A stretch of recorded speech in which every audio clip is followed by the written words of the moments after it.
Ok, gracias. Muchas gracias a todos por estar acá. Si me dan un segundo, voy a poner la presentación. ¿Se ve? ¿Está la presentación proyectada, Jesús? Sí, está perfecto, Sí. Alfredo. Ok, dale, muchas gracias.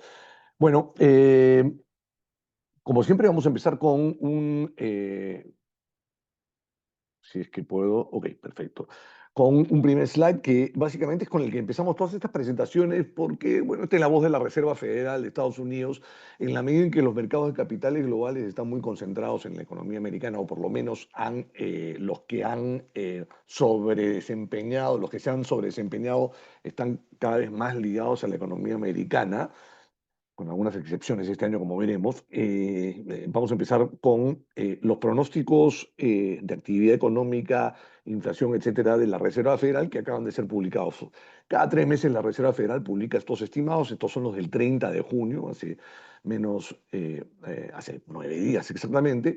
Y lo que normalmente hacemos además en este cuadro es, y me voy a centrar solamente en la primera columna, bueno, las dos primeras, 2025, 2026, ponemos las proyecciones últimas, las de marzo, y las proyecciones actuales que van arriba para cada uno de los temas. Y lo que en resumen vemos en esta última proyección es que la Reserva Federal espera un crecimiento un poco menor en la economía americana, de 1,7 a 1,4. Lo mismo están corrigiendo el crecimiento del próximo año con tasas de desempleo algo más altas, no es un cambio tan significativo, con inflación un poco más alta también, tanto a nivel del índice agregado que la Reserva Federal prefiere seguir, que es el Personal Consumption Expenditures, es el PCE, y en el core, que básicamente saca energía y alimentos, que son variables más volátiles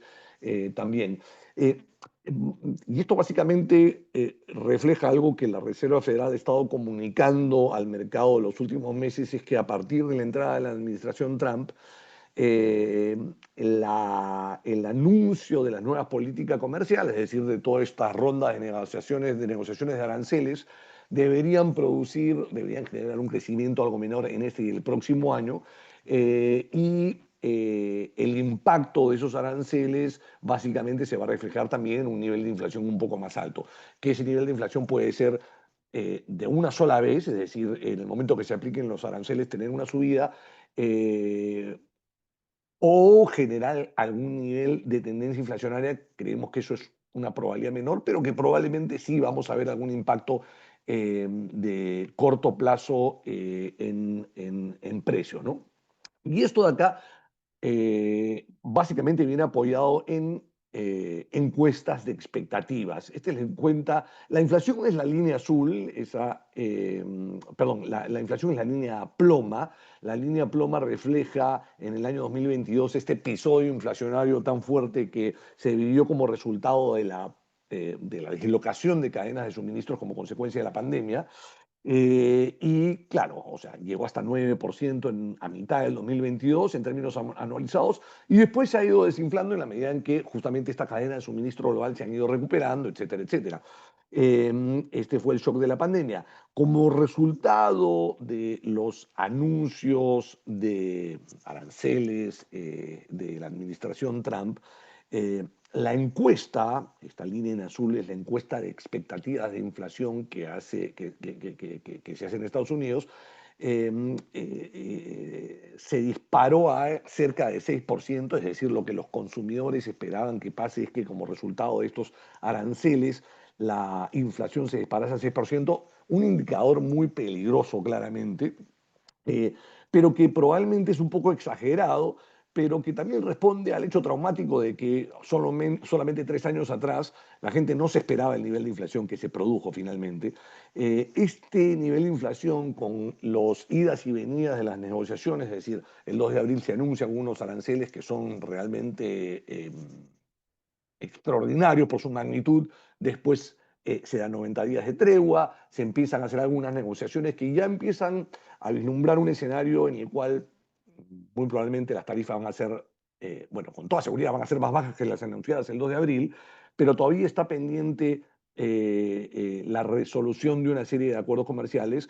Las expectativas de inflación han caído en ese sentido, pero todavía se mantiene en un nivel relativamente alto y la inflación en sí todavía no está en el nivel de confort de la Reserva Federal. La Reserva Federal, el Banco Central de Estados Unidos, quisiera que esté debajo de 2%. Eso todavía no lo estamos viendo bien y probablemente, efectivamente, estas dos líneas se encuentren en algún punto, es decir, un poco más arriba de la inflación actual, como resultado ya de la entrada en vigencia total de los aranceles, ¿no? Entonces, eh, a pesar de estar pendientes, como dice esto de acá, las expectativas inflacionarias se han moderado, pero probablemente veamos algo más de inflación en los próximos meses como resultado justamente de este proceso, ¿no?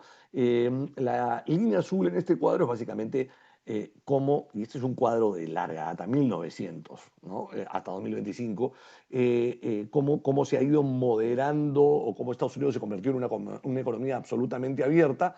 El 2 de abril se anuncia anuncia Trump una serie de aranceles aplicables a todo el mundo que en un primer momento produce un escalamiento. China responde con aranceles, Estados Unidos le pone aún más, si no me equivoco el número máximo fue 145%, que hubiese terminado generando un arancel promedio para Estados Unidos por encima del 25%.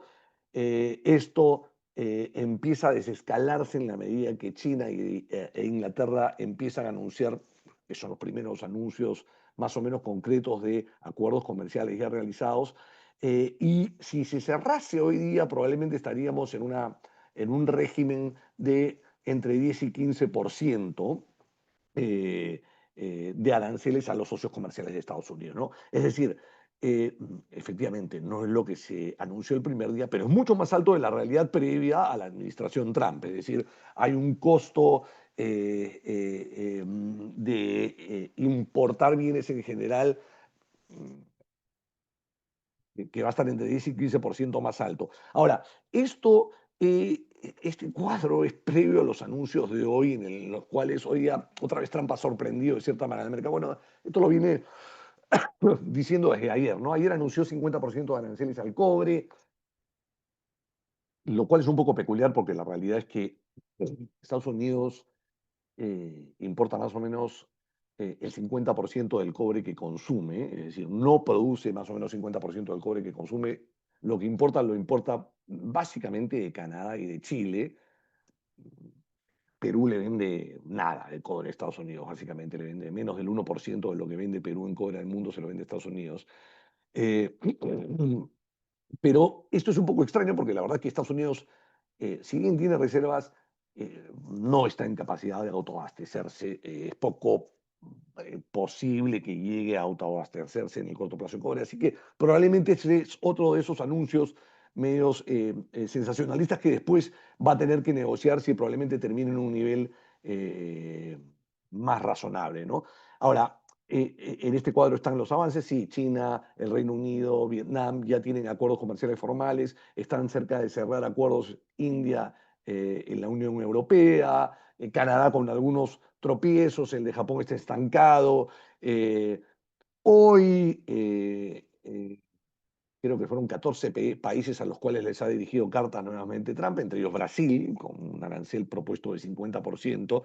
Eh, Curioso porque Brasil, porque Estados Unidos tiene un superávit comercial con Brasil, así es que claramente eso responde más a motivaciones de cercanía ideológica con Bolsonaro y lejanía ideológica con Lula y el esfuerzo que está haciendo por unificar al bloque BRIC. Y bueno, no sé, este último fin de semana hubo una reunión de países BRICS donde Lula hizo algunos anuncios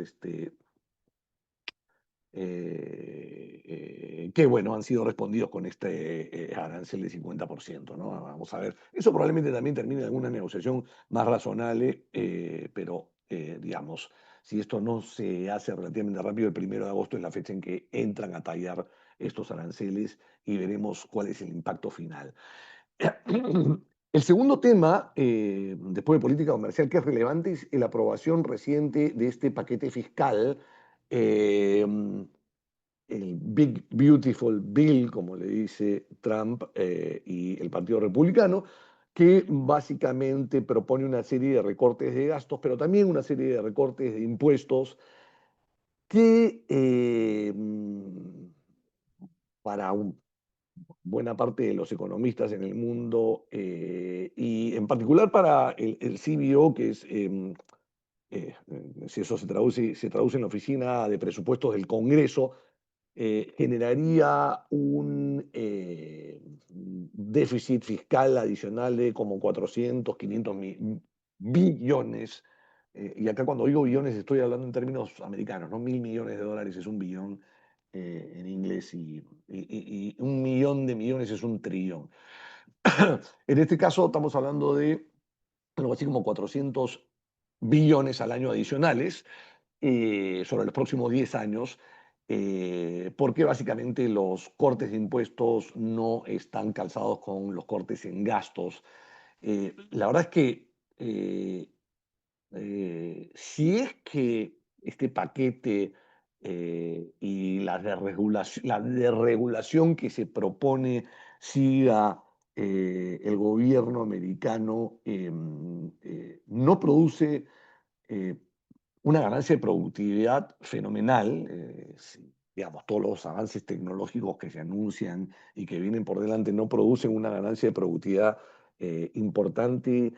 La trayectoria de la deuda del país se vuelve un poco preocupante porque esto significa agregar un porcentaje importante. Ya hoy la deuda del gobierno americano es 120% del PBI, y las recientes discusiones, propuestas con respecto a la política comercial y algunas de las cláusulas que se han sacado de este Beautiful Bill, pero que se plantearon en algún momento con respecto a, por ejemplo, impuestos sobre los cupones que cobran extranjeros sobre la deuda americana, han puesto un poco en cuestión la fortaleza institucional del Tesoro americano como un emisor serio. Esta es una discusión que, a ver, me parece que otra vez se va a imponer la lógica en algún momento y va a pasar a un costado, pero el hecho es que con este paquete fiscal hay serias preocupaciones con respecto a la trayectoria de la deuda con respecto al producto americano, ¿no? Y esto sí es un problema que puede afectarnos a nivel global porque básicamente no solamente la inflación percibida o expectativa que pueda generar las tarifas, los aranceles, mejor dicho, puedan generar en términos de inflación y eso le pone un piso a las tasas de interés. La Reserva Federal no puede bajar tasas de interés si es que hay inflación, sino que además ya en la parte que la Reserva Federal no controla, sino en los bonos de tesoro que transan el mercado, bonos del tesoro de 10 años, por ejemplo, que es el activo más líquido a nivel global, la percepción de que la deuda americana está aumentando hace muy difícil que el mercado quiera tomar deuda por debajo de los niveles de tasa que tiene hoy día. Es decir, la tasa del bono del gobierno americano efectivamente tendría que estar más baja si no estuviésemos hablando de que la deuda está subiendo a un ritmo que parece ponerla en una trayectoria insostenible si es que otra vez no se dan estas ganancias de productividad que deberían ser muy importantes. Entonces, pasamos a ver un poco el mercado y acá no voy a abundar mucho porque Rolando, Rolando va a cubrir esto de manera detallada, pero básicamente si uno se desconectaba de las noticias el 2 de abril y se conectaba hoy día, parecía que no hubiese pasado nada, pero la realidad es que había una volatilidad brutal y hemos vuelto a niveles por encima del nivel 2 de abril, estamos a niveles casi el récord de mercado se llevó el 26 de junio, es decir, una vez que se postergaron los aranceles y que el mercado incorporó la posibilidad de que todo este lío de política comercial se negocie de manera más lógica, el mercado reaccionó de manera positiva, ¿no? Muy volátil, con tendencia al alza. Esa tendencia al alza está básicamente apoyada en que las proyecciones de ganancias aún son positivas. A ver, eh, el cuadro a la derecha dice que han caído las proyecciones de ganancias con respecto a cómo transaban el 31 de diciembre. Esa caída es una caída de 3%, pero todavía se espera que las ganancias crezcan con respecto al 2024 en un 8%, y eso le da algo de sostén al mercado y algo de piso. Es decir, en un escenario donde no hay expansión de múltiplos, podríamos esperar que el mercado suba 8% en el año, ¿no? Que es más o menos el nivel donde está hoy día, ¿no? Ahora, y voy al cuadro de la izquierda muy brevemente, los sectores que están más a la derecha, es decir, los que tienen la barra verde más grande, son aquellos sectores donde la mayor parte de los analistas, por ejemplo, en el sector de tecnología y la información, 74% de los analistas tienen una impresión positiva con respecto al crecimiento de ganancias, esperamos que sea más, y lo cierto es que hay sectores como el de financieros, el de salud, el de tecnología e información, que son los drivers importantes en este lado, no tanto así energía y servicios públicos, ¿no? Ahora, el sector de tecnología e información, el sector financiero, son sectores que pesan mucho dentro del S&P, por eso es que esos sectores son... el hecho de que hay una precisión positiva con respecto a esas ganancias hace que la sensación, si bien sea tas con tas en el S&P, sea relativamente positiva. Tas con tas hoy porque estamos cerca de 18% de crecimiento de ganancias.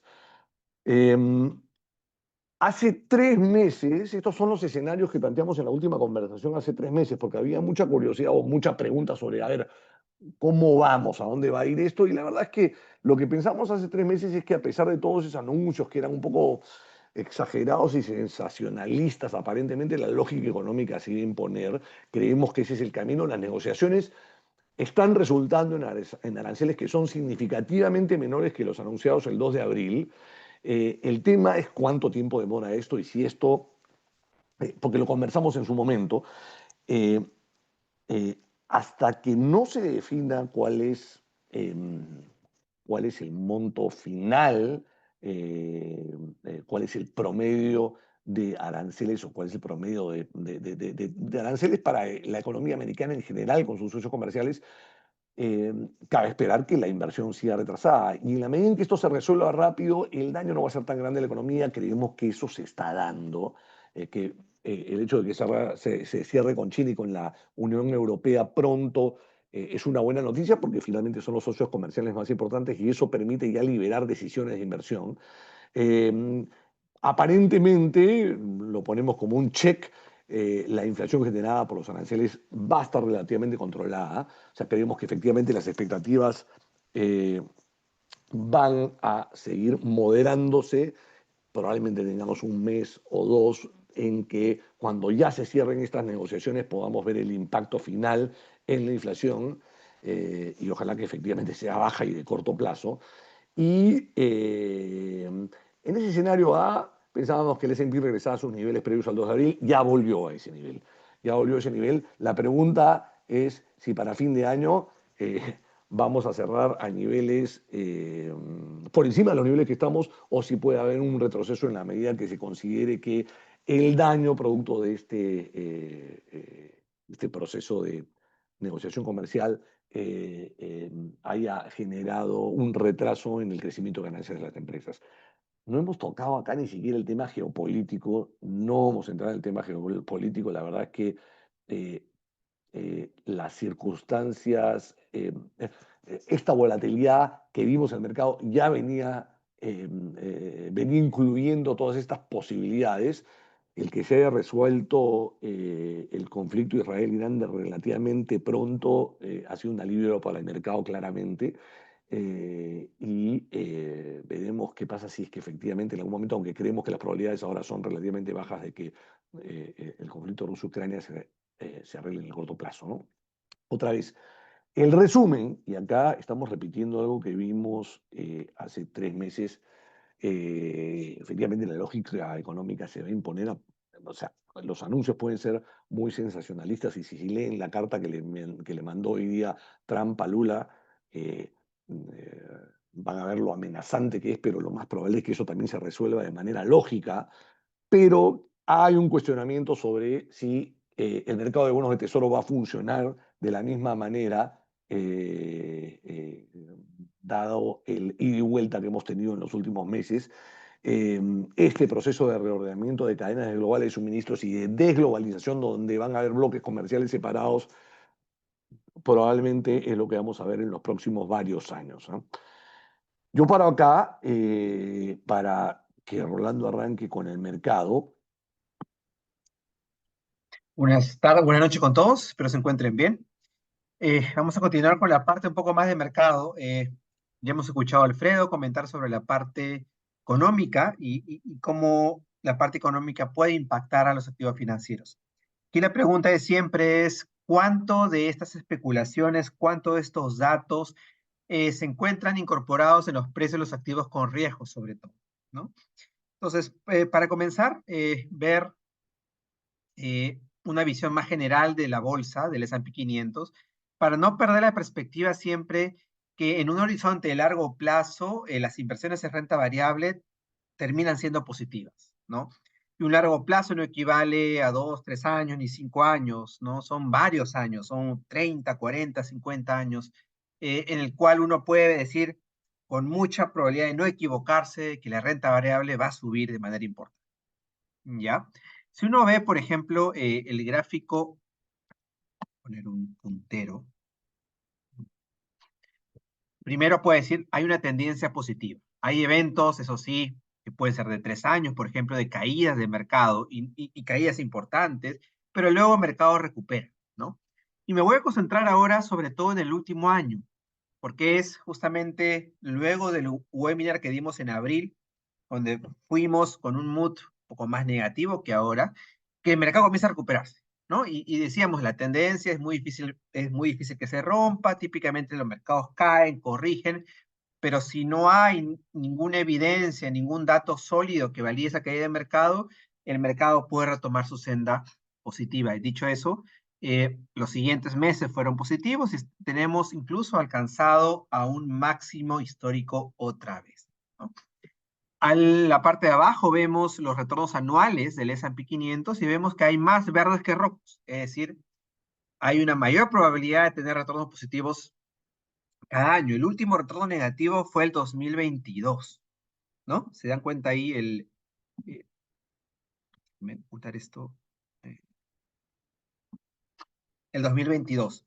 ¿Y por qué? Justamente porque el 2022 pasó algo raro. Raro para la historia reciente de los mercados financieros fue una subida muy importante de las tasas de interés de 500 puntos básicos aproximadamente, y eso incrementó dramáticamente la probabilidad de recesión en los Estados Unidos. 2022, el mercado pensaba que había probabilidad de recesión y no lo hubo, no hubo recesión. Ah, no, va a ser 2023 y no lo hubo. Va a ser 2024 y no lo hubo. Ah, no, el 2025, ni guerra comercial, ni otra guerra tampoco. Es decir, no ha habido todavía esos eventos que te digan, efectivamente, la recesión ya está a la vuelta de la esquina o estamos viviendo. En resumen, un menor riesgo de recesión de lo que estamos viendo ahora. Los datos duros sí demuestran una desaceleración, sí, pero son los datos más soft, más de encuestas, que mostraban un mayor pesimismo, ¿no? Y que cuando uno te das cuenta con el S&P 500 no se está materializando, lo decía Alfredo, se esperan ganancias en las empresas americanas, ¿no? Y hay siempre sorpresas positivas.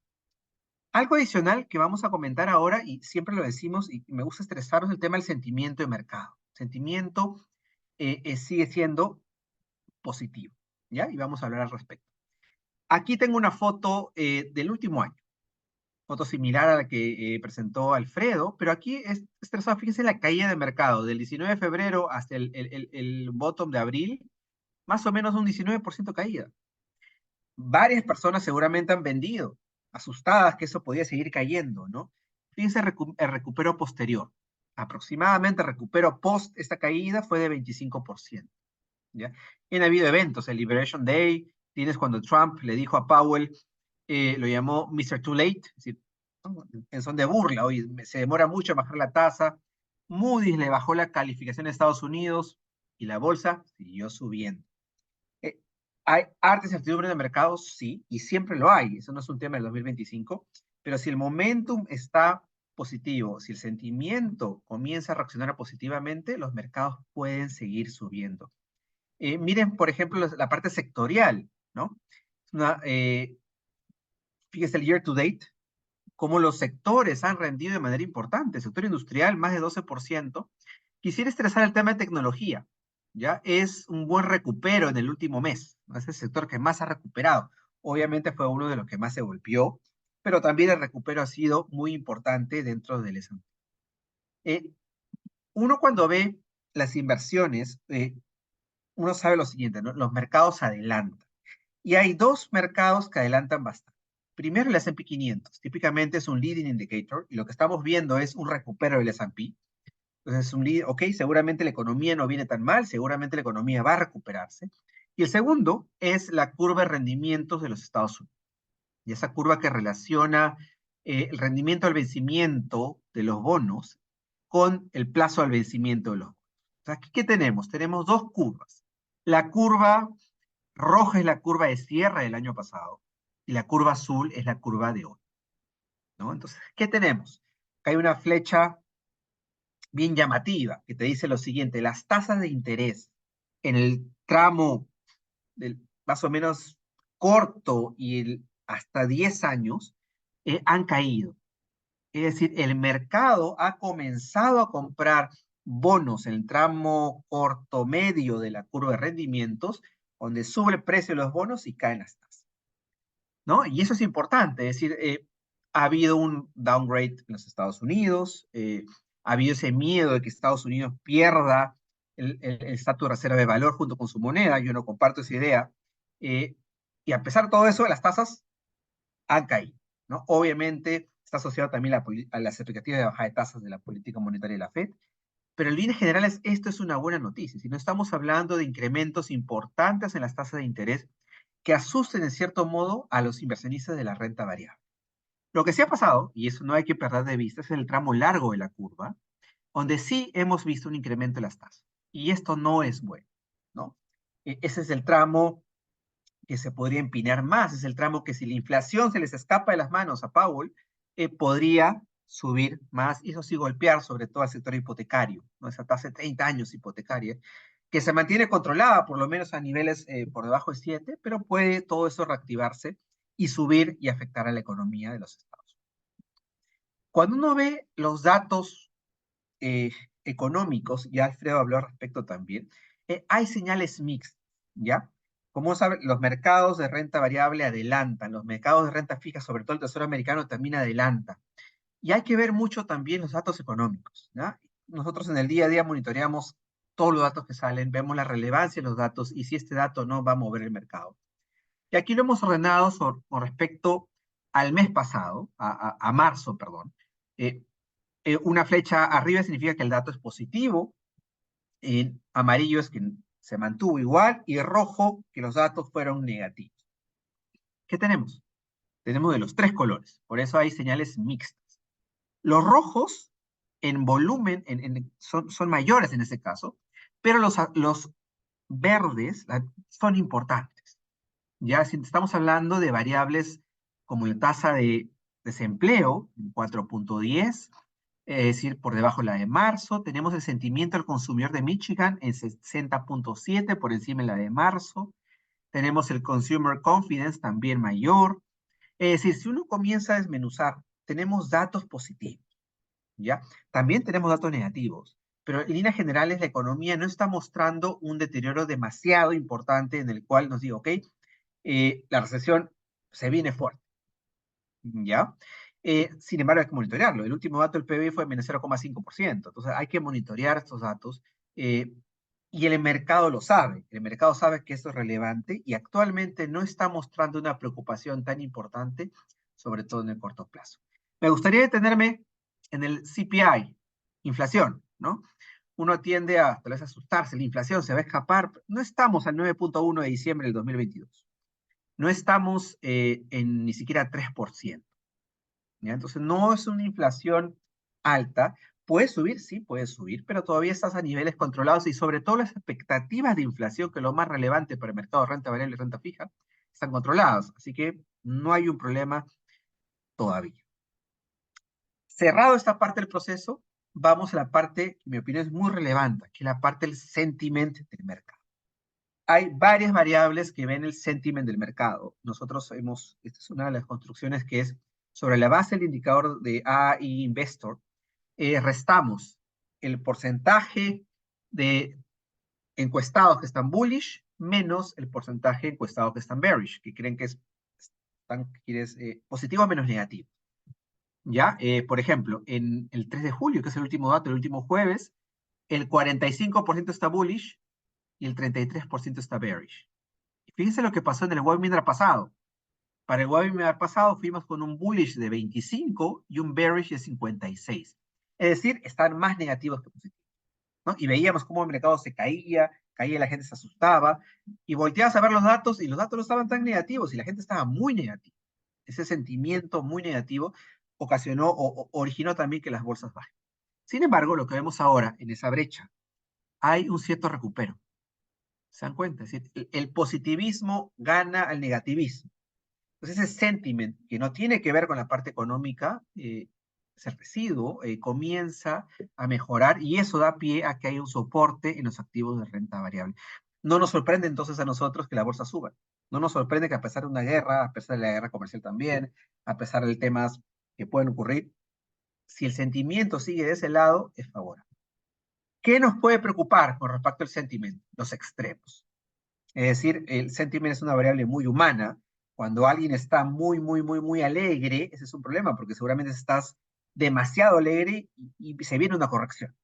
Viceversa, ¿no? ¿Qué tenemos aquí? En el lado izquierdo tenemos el indicador del BOFA, Bull Bear Indicator, que te está diciendo que estás en un 6.0, que implica que nos estamos volviendo positivos. Si estuviéramos en el extreme bullish, es decir, recontra bullish, y es una señal de venta. Si recontra positivo, ya no, ya te pasaste, ¿no? Entonces, deberíamos vender. No estamos ahí. Entonces, una preocupación que todavía no hay que tener con tanta fuerza porque no estamos en esa zona. Y lo mismo ocurre con el otro indicador. Sin embargo, aquí ya está entrando al extreme greed. Entonces, si yo lo junto, digo, ok, sentimiento más favorable, pero hay que tener un poco de cautela porque tal vez estamos recontra emocionados y eso puede originar una corrección en corto plazo. ¿Sí? También es importante monitorear la profundidad del mercado. ¿Qué es la profundidad del mercado? Es qué porcentaje de los mercados de renta variable del mundo vienen subiendo con un precio por encima de la media móvil de 200. Y el número en este caso es 85%. Si el número supera el 70% aproximadamente, es un dato favorable para el mercado. Y hoy en día estamos ahí. Eso es una señal positiva. Si es que se vienen datos negativos económicos, tal vez otra vez la guerra comercial, o ya no patea más el tema de los aranceles, pero si esto sigue siendo positivo, es una señal de que todavía el mercado puede seguir subiendo. Entonces, esto es muy importante también. No solamente es el tema macroeconómico. Con respecto a los rendimientos de los activos, acuérdense que acá la pregunta por responder es ¿cómo adelanta? ¿No? Eh, miren el cobre, contra positivo del año, ¿no? 35% de retorno year to date. El oro, más de 25%. Y así puedo continuar. Hay un montón de activos con riesgos que este año han sorprendido favorablemente, ¿no? A pesar de la guerra comercial, a pesar de un montón de temas y ruidos que uno puede ver en el mercado, los activos han corrido, ¿sí?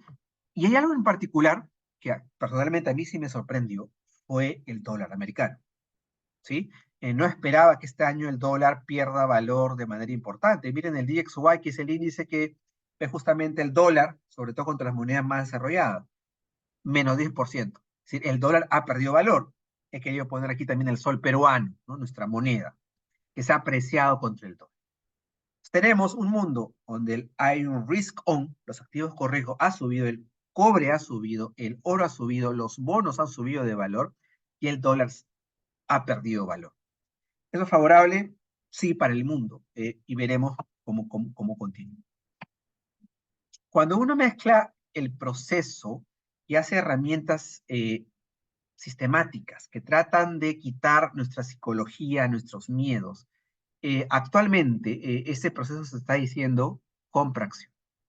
Es decir, no te asustes mucho. El mercado puede seguir subiendo y deberías estar invertido en acciones más que en bonos. ¿Sí? Ahora, ¿qué espera el mercado? Cuando uno mapea a los principales bancos de inversión y casas, fíjense lo que se esperaba en febrero. Ya con esta encuesta fuimos al webinar pasado. En promedio, las casas y los bancos de inversión esperaban que el S&P 500 cierre este año en 6.600. ¿Ok? Luego viene la caída de abril, todas corren hacia abajo, ya que el mundo se va a acabar, comienzan a ser un poco más asustados.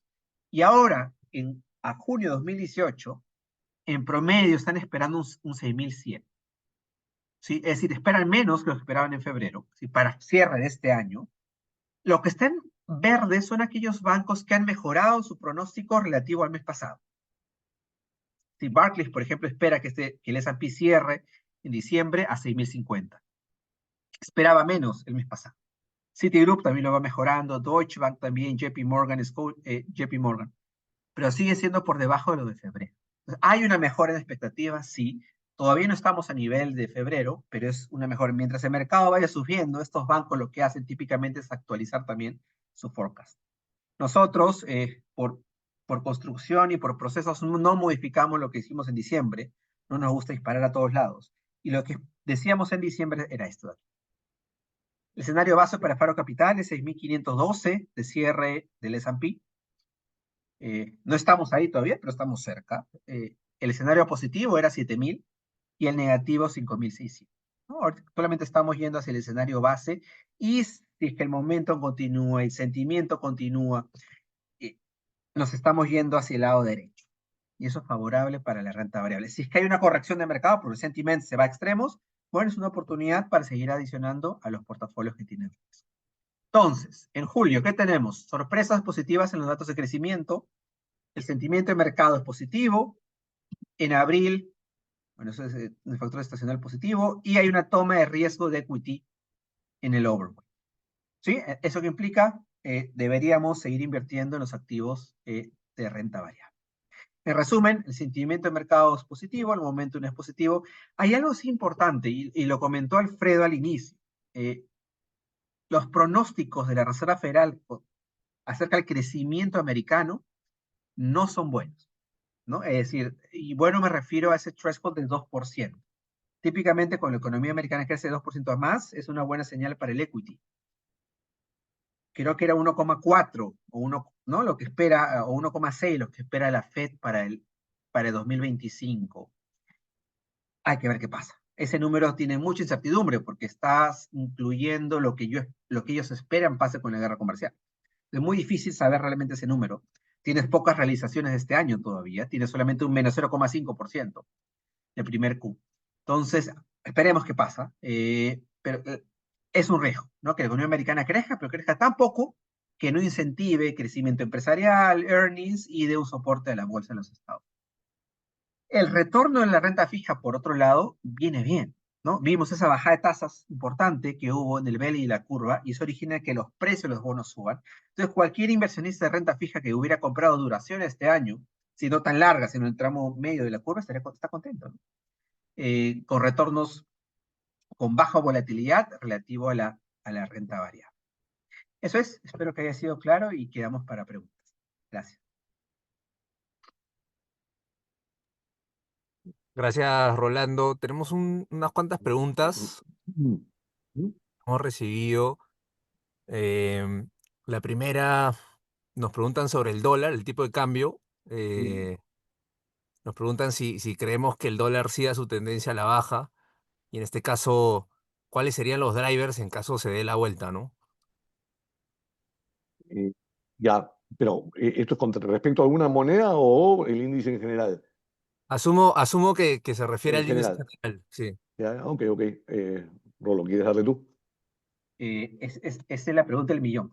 La del tipo de cambio es muy Exactamente. difícil Sí. de hacer. Como digo, Mm. es la gran sorpresa que tuve yo. Personalmente esperaba un dólar más fuerte, fue más débil, ¿no? Mm. Depende cómo vaya la guerra comercial. Yo creo que todavía puede continuar el tema de la fortaleza de las otras monedas contra el dólar, pero también tiene un límite. Si uno ve la historia, no es la primera vez que el dólar pierde valor, ¿ah? No es común, Sí. pero pierde en los primeros 6 meses y luego recupera, ¿no? Entonces, yo personalmente no tengo una posición con mucha convicción sobre respecto al dólar, y eso implica que no deberías esquinar tu portafolio a 100% dólares o 100% soles, Mm. ¿ya? Pero todavía estoy del lado de que el dólar puede seguir perdiendo valor en el corto plazo. De acuerdo. Las expectativas de tasa de interés además son importantes ahí, ¿no? O sea, eventualmente el nivel de flujos global. Estuvimos hablando del bono del Tesoro recientemente.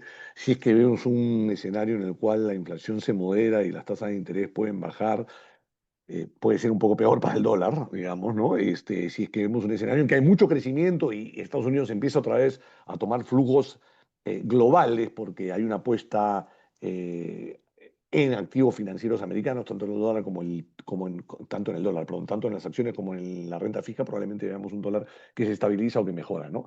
Por el momento, la tendencia está para el otro lado, ¿sí? Ujú. Una segunda ¿Qué querés? pregunta. Sí, Déjame introducir una acá para cómo ves el sol dólar, Rolando. El sol dólar. Mm. eh, Eso es todavía más incierto todavía. Yo sí veo a favor del sol. Sí, creo que Sí, las condiciones en el corto plazo están dadas para que el sol siga apreciándose contra el dólar.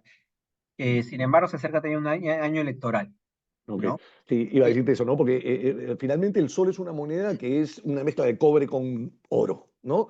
sí, Eso ha caminado bien para el sol durante este año, tremendamente bien. Eh, a ver, intuitivamente, y creo que esto tiene que ir ligado a lo que acabamos de decir con respecto a los aranceles al cobre, este arancel de 50% supuestamente, que probablemente no va a acabar ahí. Eh, Primer punto importante es que, como decía hace un momento, Perú básicamente le exporta todo el cobre, o sea, no le exporta cobre a Estados Unidos, con lo cual, eh, en particular Perú no, pero lo que ese arancel genera sí genera una dislocación a nivel global, porque tanto Canadá como Chile sí le venden y probablemente eh, hay una restricción de demanda, pero lo más probable es que lo que termina pasando es que el efecto de ese arancel termina aumentando los precios de los bienes finales. O sea, no sé, un auto Tesla tiene una cantidad de cobre que es 3 o 4 veces superior a un auto no eléctrico. Así es que lo más probable es que los vehículos eléctricos terminan con cargando un costo mayor, pero otra vez, esto es suponiendo que ese arancel se mantiene, lo cual es poco probable realmente, porque, digamos, o sea, no hay una lógica, no hay un escenario creíble bajo el cual Estados Unidos termina autoabasteciéndose de cobre, ¿no? Es muy poco probable. sí, las fuerzas globales siguen a favor del sol peruano, ¿no? Mm, Y veremos la parte idiosincrática electoral ya el próximo año comienza a sí, activarse negativamente. sí, Tal vez podríamos, tan mala suerte que tengamos elecciones mucho más negativas, más una parte global negativa para el Perú. Y eso sí mm, puede implicar ambas cosas, un tipo de cambio, ¿no? Subiendo más de la cuenta, ¿no? No es mi mm, escenario base, yo estoy más mm. a favor del sol peruano, pero bueno, esperemos que la parte electoral no sea tan negativa. justo teníamos ahí una pregunta sobre el cobre, ¿no? Nos preguntaban sobre cómo impactaba la, la economía peruana, pero creo que ya se respondió. A ver, Eh, en primera instancia es poco probable justamente porque no exportamos cobre a Estados Unidos, ¿no? Pero sí, efectivamente puede haber un problema, puede generar. mm, a ver, en el largo plazo la verdad es que cobre va a seguir muy demandado, ¿no? Porque toda la transformación de la matriz energética global depende enormemente del cobre. Y lo cierto es que eh, lamentablemente las grandes reservas de cobre están en jurisdicciones que no se caracterizan por su solidez institucional y por la facilidad para abrir nuevas minas, ¿no? Así es que probablemente va a haber escasez de oferta, con lo cual el precio va a estar Yo alto. mencionaría, Jesús, ahí el tema de los términos de intercambio, ¿no? Un Mm, incremento de los términos de intercambio a favor de la economía peruana origina una mayor recaudación. Hay una correlación muy alta con la recaudación de tercera categoría de las empresas, ¿no? Entonces, el Perú va a recibir más dinero, ¿no? El Estado, ¿no? Y bien utilizado ese dinero puede originar buenos beneficios para el país. mm. Sí, esa es la condición complicada, bien utilizado. Buenísimo. De ahí tenemos otra pregunta. Yo sé que no, bueno, Alfredo lo tocó brevemente. Nos pregunta sobre todo lo que ha pasado este año en relación al tema geopolítico. Mm, Si es que vemos algo adicional que podría afectar los mercados este año, o cómo lo vemos específicamente, cómo hemos posicionado los portafolios, ¿no? Mm, ya. eh, bueno, eh, a ver, un gran efecto sería que efectivamente se resuelva o se llegue a un acuerdo de paz Rusia-Ucrania. Eso claramente tendría un efecto muy positivo a nivel del mercado de energía, a nivel global. Eh, y, a ver, yo sí creo que es muy positivo que se haya debilitado al régimen de Irán.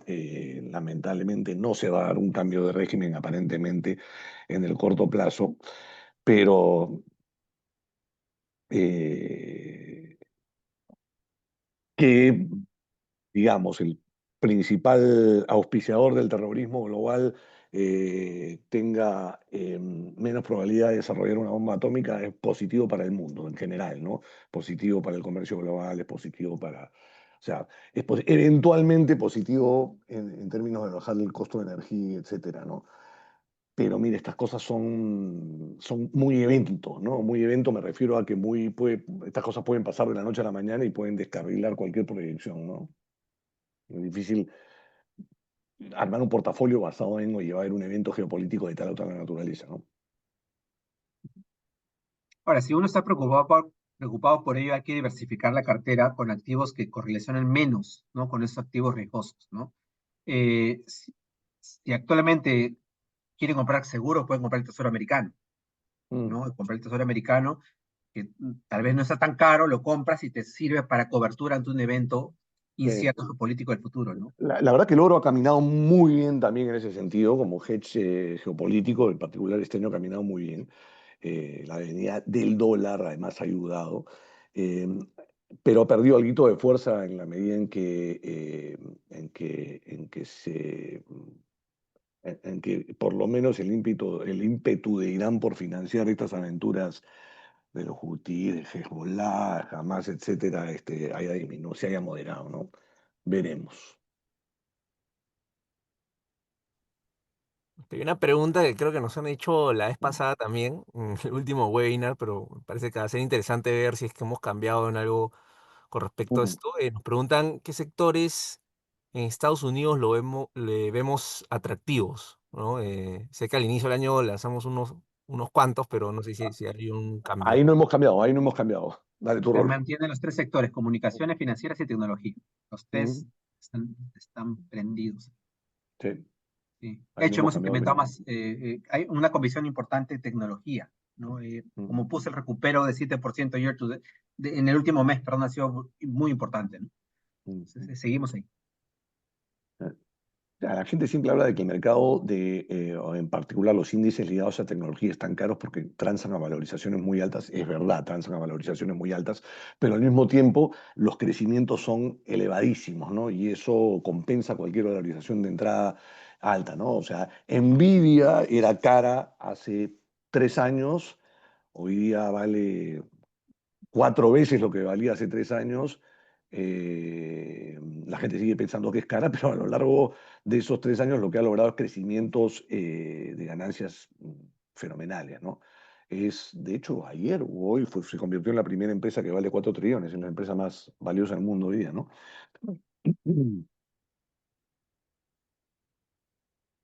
A ver, si tenemos una preguntita más.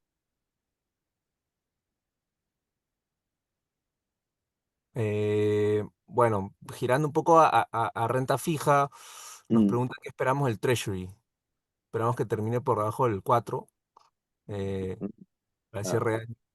buena pregunta. Te A la dejo ver, a ti. en mi caso personal, yo estoy más del lado hacia abajo que hacia arriba. Es decir, yo no estoy tanto en la idea de que la inflación es un problema, que Estados Unidos tiene un problema de corto plazo, me refiero. ¿Ah? Hay un problema estructural de deuda, todo lo que uno conoce, pero en el corto plazo estoy más del lado de una bajada tasa de la Fed. Eso puede originar a que las curvas de rendimientos puedan seguir cayendo. Puede pasar que en el corto plazo tengas una tasa por debajo de 4, ¿no? Mm. Yo me inclino a pensar que la Reserva Federal está dando una guía. La Reserva Federal está proyectando 3,9% para fin de año como tasa de instancia, ¿no? Como tasa de Fed Funds. Ese es el promedio, evidentemente, normalmente salen en múltiplos de 0,25. Pero digamos, si ese promedio se respetase, me parece que es poco probable que la curva se invierta. Es decir, me parece poco probable que el bono de tesoro trance por debajo de la tasa de Fed Funds, a menos que veamos una desaceleración económica muy brusca que creo mm, no está en las cartas, ¿no? Pero bueno, otra vez. O sea, para que el bono trance debajo de la tasa que pone la Reserva Federal, efectivamente tendría que darse una situación en la cual el mercado piensa que se viene una recesión, ¿no? Y que la curva está invertida. Creo que es poco probable. A ver si aquí terminamos con una preguntita más, un poco más técnica. Las otras, hemos recibido varias preguntas, pero parece que ya las Mm, hemos ido respondiendo en el camino. Igual, en caso surjan más preguntas, pueden escribirnos un correo y con gusto podemos responderlas. ya. Nos preguntaban por la correlación de los indicadores leading y lagging, que se ha roto hace Mm, un par de años y, bueno, ¿a qué se debe mm, esto y si es algo que nos preocupa? mm, Me preocupa, sí. Eh, Ahora, el tema es nuestras herramientas se basan más en los leading que en los lagging. mm, Los lagging más que todo nos sirven a nosotros como para validar la información que teníamos en el momento, pero no es que construimos, así que no construimos muchas herramientas sobre lagging, ¿no? Sobre todo para tratar de predecir, ¿no? Pero sí, eh, yo miraría más la variable más leading que hay es el S&P 500, ¿ya? Y la más anticipatoria de todas es el Fed Funds Rate. mm. Y el Fed Funds Rate está asociada a la tasa de 2 años. Entonces, si uno mira la tasa de 2 años de la Fed Funds Rate y el S&P 500, con eso tienes bastante de leading, ¿no? La tasa de desempleo y otras cosas son más lagging, ¿no? Eso te va a ayudar a contar la historia de lo que pasó, ¿no? Eh, Pero las encuestas de sentimiento son valiosas también en el sentido, o la de compradores, la PMI, etcétera, ¿no? Pero definitivamente, como dices tú, nos vamos a preocupar más por los leading indicators, ¿no? Pero no capté una cosa. Están hablando de que la correlación entre los leading y los lagging se ha roto. ¿Eso tú lo tenías registrado, Rolando? Sabía que, pero no, sí, como no hacemos Mm, herramientas sobre eso, no hemos sí, elaborado mucho más con respecto mm, a eso. Pero fue un buen punto para analizar, a ver si por ahí se puede sí, encontrar algo. de Sí. acuerdo. Gracias a ese comentario, vamos a revisarlo. Bueno, creo que de nuestra parte eso sería todo. Mm, Quisiera agradecerles a todos por su asistencia. Igual, como repito nuevamente, si es que tienen alguna consulta adicional, pueden escribirnos un correo y nosotros con gusto podemos responderlas. Y bueno, agradecer a Alfredo y Rolando por el tiempo.